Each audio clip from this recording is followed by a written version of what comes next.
1947 में जब हिंदुस्तान आजाद हुआ तो दुनिया के दो सबसे बड़े ताकतवर मुल्क अमेरिका और सोवियत यूनियन एक दूसरे के खिलाफ खड़े थे और उनके बीच में था एक नया आजाद हुआ मुल्क जो अभी अपने पांव पर खड़ा होना सीख रहा था, जिसके पास न पैसा था, न फौज थी, न कोई बड़ी ताकत थी, लेकिन जिसके पास था एक ऐसा ख्वाब जो उस वक्त किसी को पागलपन लगता था। वो ख्वाब था एटॉमिक बॉम्ब, और उस ख्वाब को देखने वाला इंसान था होमी जहांगीर भाभा, एक ऐसा वैज्ञानिक जिसने कैम्ब्रिज में पढ़ाई की थी, जो क्वांटम फिजिक्स समझता था, जो दुनिया के बेहतरीन दिमागों में गिना जाता था और जो यकीन रखता था कि अगर हिंदुस्तान को दुनिया में इज्जत से जीना है तो उसके पास वो ताकत होनी चाहिए जो दुनिया की भाषा समझती हो, और वो भाषा थी न्यूक्लियर पावर। लेकिन उस वक्त अमेरिका ने एक बहुत बड़ा फैसला किया था।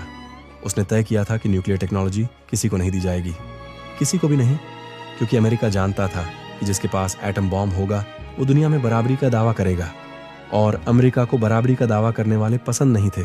तो हिंदुस्तान के सामने एक ही रास्ता था, खुद बनाओ, अपने दम पर, बिना किसी की मदद के, बिना किसी को बताए।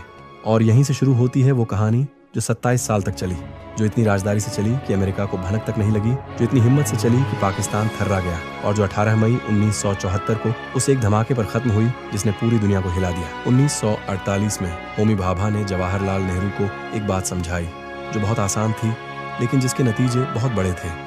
उन्होंने कहा, प्राइम मिनिस्टर साहब, दुनिया में दो तरह के मुल्क हैं, जिनके पास एटम बम है और जिनके पास नहीं है, और जिनके पास नहीं है उनकी बात कोई नहीं सुनता। नेहरू ने सुना और उन्होंने भाभा को एक काम सौंपा, जो भी चाहिए वो मांगो, लेकिन हिंदुस्तान को उस मुकाम पर ले जाओ जहां कोई हमें कमजोर न समझे। उसी साल एटॉमिक एनर्जी कमीशन बनाई गई और भाभा उसके पहले चेयरमैन बने, लेकिन असली मुश्किल तब शुरू हुई जब पैसे की जरूरत पड़ी।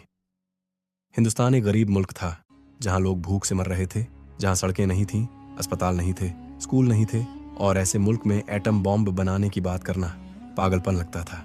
लेकिन भाभा ने एक तरकीब निकाली। उन्होंने कहा, हम न्यूक्लियर एनर्जी के नाम पर काम करेंगे। दुनिया को लगेगा कि हम बिजली बना रहे हैं, और साथ साथ हम वो भी बनाएंगे जो असल में बनाना है। यही था ऑपरेशन स्माइलिंग बुद्धा का बीज। 1954 में ट्रॉम्बे में भाभा एटॉमिक रिसर्च सेंटर की नींव रखी गई। आज हम उसे बारक कहते हैं, लेकिन उस वक्त ये एक साधारण सी रिसर्च इंस्टीट्यूट लगती थी। अंदर क्या हो रहा है ये किसी को नहीं पता था। अंदर हो रहा था सबसे बड़ा राज। वैज्ञानिक रात दिन काम कर रहे थे, बिना किसी को बताए, अपने परिवारों को भी नहीं। उनके घर वालों को लगता था कि वो न्यूक्लियर पावर प्लांट बना रहे हैं, लेकिन असल में वो कुछ और बना रहे थे, जिसका नाम लेना भी उस वक्त जुर्म था। कनाडा ने हिंदुस्तान की मदद की, एक न्यूक्लियर रिएक्टर देकर, जिसका नाम था सिरस। कनाडा ने सोचा कि हिंदुस्तान इससे बिजली बनाएगा, लेकिन भाभा ने उस रिएक्टर से प्लूटोनियम निकाला, वो मटेरियल जो एटम बम बनाने के लिए चाहिए।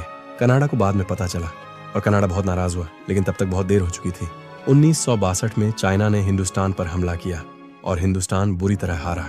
वो हार इतनी शर्मनाक थी कि पूरा मुल्क अंदर तक टूट गया। नेहरू उस हार के सदमे से कभी नहीं उभरे और 1964 में उनकी मौत हो गई।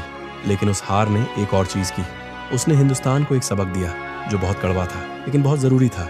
सबक ये था कि दुनिया में सिर्फ ताकतवर की बात सुनी जाती है, और ताकत तब आती है जब आपके पास वो हथियार हो जो दुश्मन को 10 बार सोचने पर मजबूर कर दे। 1964 में चाइना ने अपना पहला न्यूक्लियर टेस्ट किया और हिंदुस्तान कांप गया। अब एक तरफ पाकिस्तान था जो हर वक्त हिंदुस्तान को तबाह करने की बातें करता था, और दूसरी तरफ चाइना था जिसके पास एटम बम आ गया था। हिंदुस्तान के पास अब वक्त नहीं था, काम तेज करना था। होमी भाभा जानते थे कि वक्त कम है। उन्होंने काम की रफ्तार बढ़ाई, वैज्ञानिकों की नई टीम बनाई, नई लेबोरेटरीज खोली, और दुनिया को लगता रहा कि हिंदुस्तान सिर्फ पीसफुल न्यूक्लियर एनर्जी पर काम कर रहा है। लेकिन 24 जनवरी 1966 को एक हादसा हुआ जिसने सब कुछ बदल दिया। भाभा का plane Air India flight 101 Mount Blanc के पास क्रैश हो गया, और होमी भाभा, वो इंसान जो हिंदुस्तान के न्यूक्लियर प्रोग्राम की रूह था, हमेशा के लिए चला गया। उस हादसे के बारे में आज भी सवाल उठते हैं। कुछ लोग कहते हैं ये एक्सीडेंट था, कुछ कहते हैं CIA ने प्लेन गिराया, कुछ कहते हैं ये सिर्फ एक दुर्भाग्य था। लेकिन सच जो भी हो, भाभा की मौत ने हिंदुस्तान के न्यूक्लियर प्रोग्राम को एक बहुत बड़ा झटका दिया। लेकिन प्रोग्राम रुका नहीं, क्योंकि भाभा ने जो नींव रखी थी वो इतनी मजबूत थी कि उनके जाने के बाद भी वो इमारत खड़ी रही, और उनकी जगह आए राजा रामन्ना, एक और ऐसा वैज्ञानिक जो उसी जुनून से भरा था, जो उसी ख्वाब को अपनी आंखों में लिए था। 1971 में बांग्लादेश वॉर हुई। हिंदुस्तान ने पाकिस्तान को तोड़ दिया, लेकिन उस जंग के दौरान अमेरिका ने कुछ ऐसा किया जो हिंदुस्तान कभी नहीं भूला। अमेरिका ने अपना 7वां बेड़ा USS Enterprise bay of Bengal में भेज दिया एक न्यूक्लियर एयरक्राफ्ट कैरियर, हिंदुस्तान को डराने के लिए, हिंदुस्तान को रोकने के लिए। ये साफ साफ धमकी थी। इंदिरा गांधी उस वक्त इंडिया की प्राइम मिनिस्टर थीं, और जब उन्हें बताया गया कि अमेरिका का न्यूक्लियर कैरियर आ रहा है, तो उन्होंने जो कहा वो इतिहास में दर्ज है। उन्होंने कहा, हम नहीं रुकेंगे, जंग जारी रहेगी। लेकिन उस रात इंदिरा गांधी ने एक फैसला किया जो उन्होंने किसी को नहीं बताया। उन्होंने तय किया, अब और इंतजार नहीं, एटम बम बनाना है और जल्दी बनाना है। 1972 में इंदिरा गांधी ने राजा रामन्ना को बुलाया और एक काम सौंपा, एक ऐसा काम जो अगर दुनिया को पता चल जाए तो हिंदुस्तान पर सारी दुनिया टूट पड़े। उन्होंने कहा, टेस्ट करो, लेकिन ऐसे करो कि किसी को पता न चले, अमेरिका को नहीं, पाकिस्तान को नहीं, चाइना को नहीं, किसी को नहीं। और शुरू हुआ वो सबसे बड़ा राज, वो सबसे बड़ी साजिश, जिसे हम आज ऑपरेशन स्माइलिंग बुद्धा के नाम से जानते हैं। टीम बनाई गई, सिर्फ चुनिंदा लोग जिन्हें सच में जरूरत थी उन्हें ही बताया गया, बाकी सबको बेखबर रखा गया। यहां तक कि कैबिनेट के कई मिनिस्टर्स को भी नहीं पता था कि क्या हो रहा है। जगह चुनी गई, राजस्थान का पोखरण, एक सुनसान रेगिस्तान जहां दूर दूर तक कोई नहीं रहता था, जहां अगर धमाका भी हो तो कोई नहीं सुनेगा, जहां अमेरिकन सैटेलाइट्स की नजर पड़ने का डर सबसे कम था। लेकिन अमेरिकन सैटेलाइट्स का डर था। CIA उस वक्त दुनिया भर पर नजर रखती थी। उसके सैटेलाइट्स हर वक्त हर जगह की तस्वीरें लेते रहते थे, और अगर पोखरण में कुछ असामान्य हलचल दिखी तो सब कुछ खत्म। तो हिंदुस्तान के वैज्ञानिकों ने एक ऐसी चाल चली जो आज भी दुनिया के इंटेलिजेंस एजेंसीज के लिए एक सबक है। उन्होंने आर्मी के यूनिफॉर्म्स पहने, सैनिकों की तरह चले, सैनिकों की तरह उठे बैठे। रात को काम किया जब सैटेलाइट्स ओवरहेड नहीं थे। दिन में जब सैटेलाइट्स गुजरते थे तब सब कुछ नॉर्मल रखते थे। इक्विपमेंट को ऐसे ढका जाता था जैसे वो कुछ और हो। केबल्स को ऐसे बिछाया गया जो दूर से मिलिट्री एक्सरसाइज लगे। और सबसे बड़ी बात, उन्होंने सैटेलाइट स्केड्यूल्स याद किए। CIA के सैटेलाइट्स कब पोखरान के ऊपर से गुजरेंगे, इसका पूरा हिसाब रखा। और उन्हीं विंडोज में जब कोई सैटेलाइट नहीं था तब सारा काम होता था। ये था असली जीनियस, ये था असली दिमाग का खेल। बॉम्ब का डिजाइन तैयार था। उसे कहा गया स्माइलिंग बुद्धा, शायद इसलिए कि वो इतना शांत था बाहर से और इतना खतरनाक था अंदर से। डिवाइस को पोखरान के रेगिस्तान में ले जाना था। 107 मीटर गहरा शाफ्ट खोदा गया रात के अंधेरे में, चुपचाप, धीरे धीरे, बिना किसी शोर के। डिवाइस को शाफ्ट में उतारा गया, केबल्स बिछाए गए, इंस्ट्रूमेंट्स लगाए गए, और फिर इंतजार। वो इंतजार जो 27 साल का था, वो इंतजार जो भाभा के ख्वाब का था, वो इंतजार जो नेहरू की उम्मीद का था, वो इंतजार जो उन सैकड़ों वैज्ञानिकों की मेहनत का था जिन्होंने अपनी जिंदगियां इस एक लम्हे के लिए लगा दी थी। 18 मई 1974 सुबह के 8:05 राजा रामन्ना ने इंदिरा गांधी को फोन किया। उन्होंने कहा, prime minister ji, Buddha is smiling. और उसी लम्हे पोखरण के रेगिस्तान में एक धमाका हुआ जो 15 किलो टन का था। जमीन हिल गई, रेत उड़ गई, एक बड़ा गड्ढा बन गया जहां कभी एक फ्लैट रेगिस्तान था। और हिंदुस्तान, वो मुल्क जो 27 साल पहले भूखा नंगा आजाद हुआ था, न्यूक्लियर पावर बन गया। वो धमाका सिर्फ एक धमाका नहीं था, वो एक ऐलान था, एक ऐसा ऐलान जो बिना एक लफ्ज बोले पूरी दुनिया को सुनाई दिया। ऐलान ये था कि हिंदुस्तान अब कमजोर नहीं है। हिंदुस्तान अब वो मुल्क नहीं है जिसे अमेरिका अपने एयरक्राफ्ट कैरियर से डरा सके। हिंदुस्तान अब उस मेज पर बैठेगा जहां बड़े फैसले होते हैं। लेकिन जब दुनिया को पता चला तो कयामत आ गई। अमेरिका सबसे पहले था।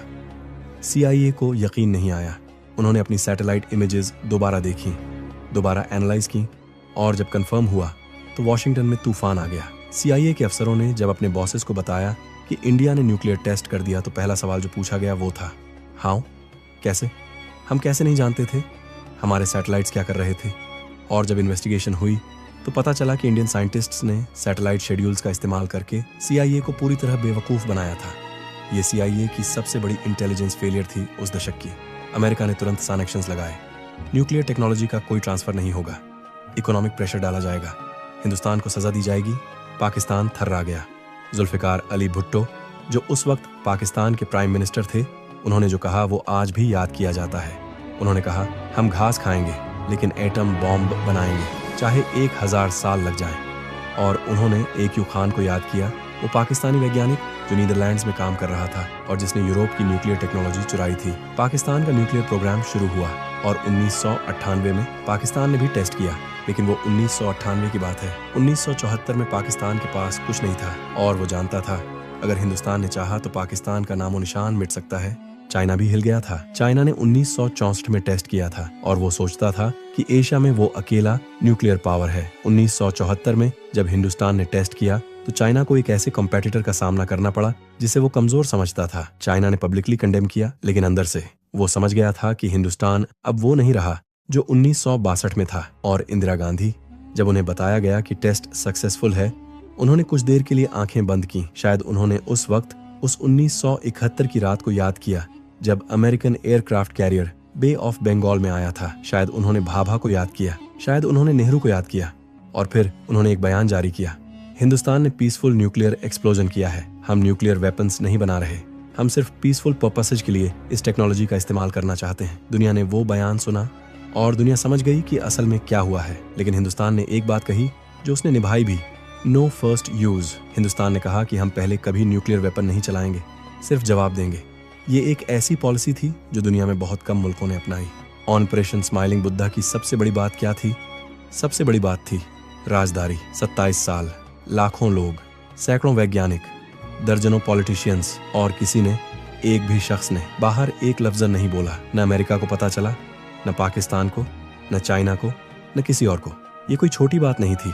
दुनिया के इंटेलिजेंस इतिहास में ये एक ऐसी कामयाबी थी जो बहुत कम मुल्कों को मिली है। अमेरिका ने बाद में माना कि ये उनकी सबसे बड़ी इंटेलिजेंस फेलियर थी। CIA ने अपनी इंटरनल रिपोर्ट में लिखा कि इंडियन साइंटिस्ट्स ने जिस तरह सैटेलाइट स्केड्यूल्स का इस्तेमाल किया वो अनप्रेसिडेंटेड था। राजा रमान्ना बाद में एक इंटरव्यू में बोले थे, जब हमने टेस्ट किया तो हम सब जानते थे कि ये सिर्फ एक बॉम्ब नहीं था, ये एक मैसेज था। एक ऐसा मैसेज जो बिना किसी भाषण के पूरी दुनिया को सुनाई दिया। और वो मैसेज था कि हिंदुस्तान अब उठ खड़ा हुआ है। और वाकई 18 मई 1974 के बाद से हिंदुस्तान की दुनिया में एक अलग जगह बन गई। जो मुल्क कभी अनाज के लिए अमेरिका का मुंह देखता था, वो मुल्क अब न्यूक्लियर क्लब का हिस्सा था। लेकिन इस कहानी का एक और पहलू है जो कम लोग जानते हैं। जो वैज्ञानिक इस प्रोजेक्ट पर काम कर रहे थे, उन्हें अपने घर वालों को नहीं बता सकते थे कि वो क्या कर रहे हैं। उनकी बीवियां सोचती थीं कि वो किसी पावर प्लांट पर काम कर रहे हैं। उनके बच्चों को नहीं पता था कि बाप क्या बना रहा है। उनके दोस्त सोचते थे कि वो कोई रूटीन रिसर्च कर रहे हैं। उन्होंने ये राज सालों तक रखा, अपने सबसे करीबी लोगों से भी। और जब 18 मई 1974 को सुबह पोखरण में धमाका हुआ और रात को जब टीवी और रेडियो पर खबर आई, तब पहली बार उन वैज्ञानिकों के घर वालों को पता चला कि वो क्या कर रहे थे। कई घरों में उस रात आंसू बहे, खुशी के आंसू, फख्र के आंसू, उस एहसास के आंसू कि मेरा शौहर, मेरा बाप, मेरा बेटा, उसने कुछ ऐसा किया जो इतिहास में दर्ज हो गया। आज जब हम 1974 को देखते हैं तो एक सवाल जरूर उठता है, क्या हिंदुस्तान को एटम बम बनाना चाहिए था? इसका जवाब आसान नहीं है। एक तरफ है वो हकीकत कि दुनिया में ताकत की भाषा बोली जाती है, कि चाइना के पास बॉम्ब था, कि पाकिस्तान हर वक्त जंग की धमकी देता था, कि अमेरिका ने अपने एयरक्राफ्ट कैरियर से हिंदुस्तान को डराने की कोशिश की थी। उस दुनिया में हिंदुस्तान को एक ऐसी ताकत की जरूरत थी जो उसे बराबरी का हक दे। और दूसरी तरफ है वो सवाल कि क्या न्यूक्लियर वेपन्स से दुनिया सच में सेफ होती है? क्या ये वेपन्स एक दिन इस्तेमाल नहीं होंगे? क्या ये गलती पूरी सिविलाइजेशन को खत्म नहीं कर सकती? दोस्तों, अगर वीडियो आपको पसंद आया हो तो वीडियो को एक लाइक और कमेंट जरूर करें और चैनल को सब्सक्राइब करना ना भूलें। हम ऐसे ही सच्ची और अहम कहानियां आपके लिए लाते रहेंगे।